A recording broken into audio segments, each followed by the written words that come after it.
For the past 2 years, Jocko Fuel has been the only supplement I've consumed. It's helped me stay in shape now that my competitive career is finished. If you've been waiting to try Jocko, the wait is over. Jocko has now teamed with Walmart, bringing clean fuel to the entire nation. Jocko Fuel is loaded with all the good stuff and none of the bad. And I'm talking no added sugars, no artificial sweeteners, and absolutely no gray area or banned substances. Just pure, clean fuel to power your performances. Jocko Fuel is now available in Walmart nationwide. Products available at your local Walmart are Jocko Malt, ready to drink, Jocko Malt powder, and Jocko pre-workout. How convenient. Guys, the time is now. Consider trying some of my favorites like Jocko Go and Jocko Hydrate. You can even do it online. Use code CHAEL30 at JockoFuel.com or just stop by your local Walmart and get your hands on some Jocko ASAP. Don't wait, might not last. Fuel up with Jocko Fuel and crush your goals. Now there's no excuse for not having clean fuel. Guys, I want you to go get Jocko Fuel today at Walmart. The pound for pound list is a very important list to the fighters, not to anybody else. But to the fighters, it does matter. I mean, you saw Khabib and Jon Jones go at it. Just to have their name on a page under something that says P4P, like you got to explain to people what P4P even means. Like to tell you the level of ridiculousness, there's no tournament, there's no prize money, there's no belt, there's no way to actually prove it, there's no structure and there's no architecture. But I mean, in this sport, we will follow the rules that we make up as we go. Like, I don't begrudge the list. I would have liked to have been number one on the list for longer than I was. I only got it for 1 week. And I just share this because the list has come out. Dana has been fighting publicly.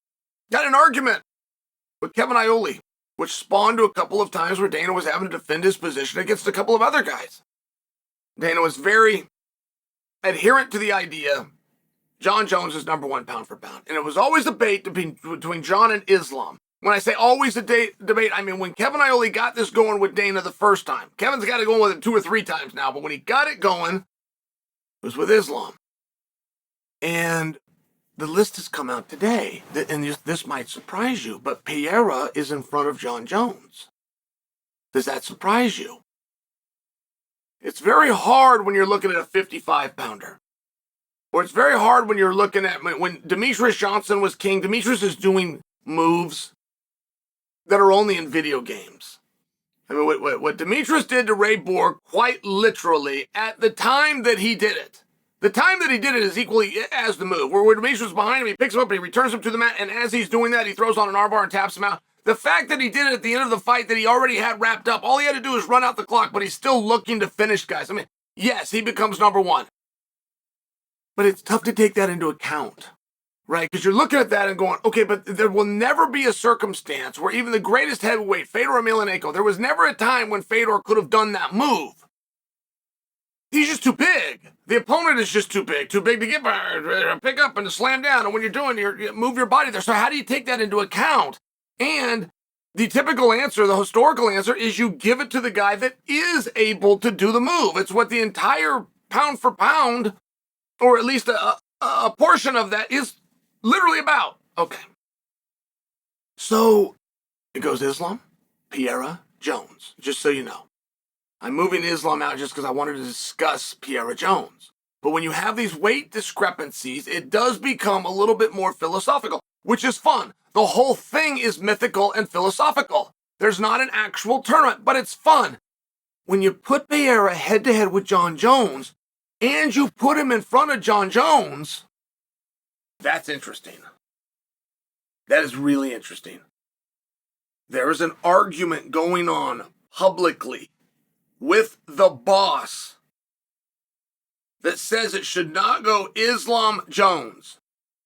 It should go Jones-Islam. That argument has lasted 3 weeks. And now it doesn't go Islam-Jones, but it also doesn't go Jones-Islam. Jones has moved down one, and they moved a guy from Jon's weight class. Jon, the greatest light heavyweight ever, they're now saying is competing at the same time with a greater light heavyweight ever. Can you imagine this claim? Are you understanding how big of a deal this is? So the entire argument that the boss has publicly come out I don't think Dana's ever weighed in on a pound-for-pound list. Not recently. I do remember a time that St. Pierre was 1 and Anderson was 4, and Dana said you got that wrong, and they listened to him, and they moved Anderson to 1, and they moved St. Pierre down to 2. I do remember that, but guys, I just went back to 2009 for that statement. Dana's publicly come out and he said his opinion on Jon. Not only did he not win, put another guy in there. And it's a little easier to break down Jon and Pereira, and I think that you have to give benefit of the doubt to Jon. And I think you would have to show grace and even nostalgia to Jon.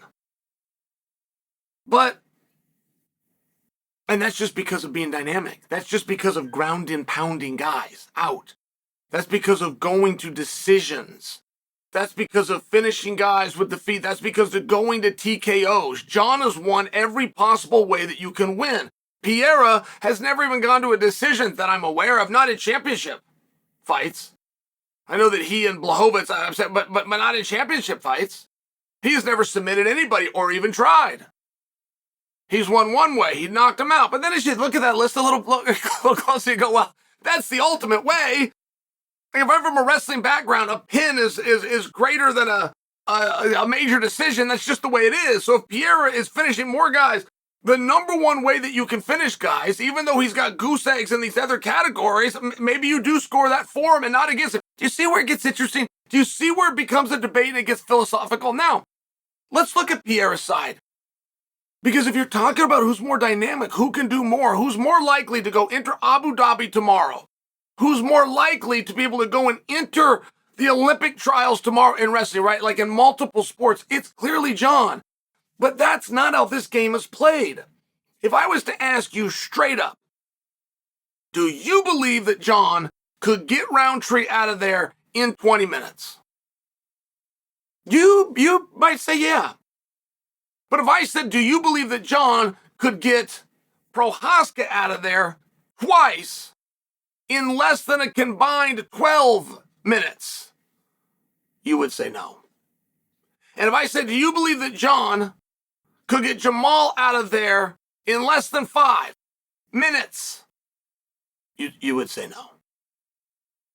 So if I was to ask you, do you believe that Jon would sign up and sign off on, train for, prepare, and make the walk for 4 5-round fights in 15 months? You would say no. You would say no, I don't believe that the durability or the drive or whatever it takes to go and do that, the love of the sport, whatever it was, but your answer would be no. And so there is an argument for Pereira, not to mention if they just fought, it was head-to-head competition, right? It's one of the, but it's a surprising time. It's just not generally how we do that. There's nothing about Pereira's story that is normal. Pereira is the most inexperienced guy that fought on the card on Saturday. Not only has he had less fights than anybody on the entire card, guys, he's had less fights than the majority of the card had when they were still in the amateurs. He's had less completed rounds. He's had less literal minutes and seconds than anyone else that was on that card. And that's a very fascinating thing. It really is. To watch him coming up and watching him get recognized in this regard. It's a very interesting thing to see him in front of Jon Jones on a list when they were the same weight class, which is, by the way, a weight class that Jon could still get down to, and by the way, a weight class that Pereira is still willing to move up to. I mean, I haven't seen anything bring Jon and Pereira closer together than this new pound-for-pound list. Now, if you're a civilized human being, not a complete nerd, you don't even know where to find one of these things. But if you are a nerd, you probably find that interesting.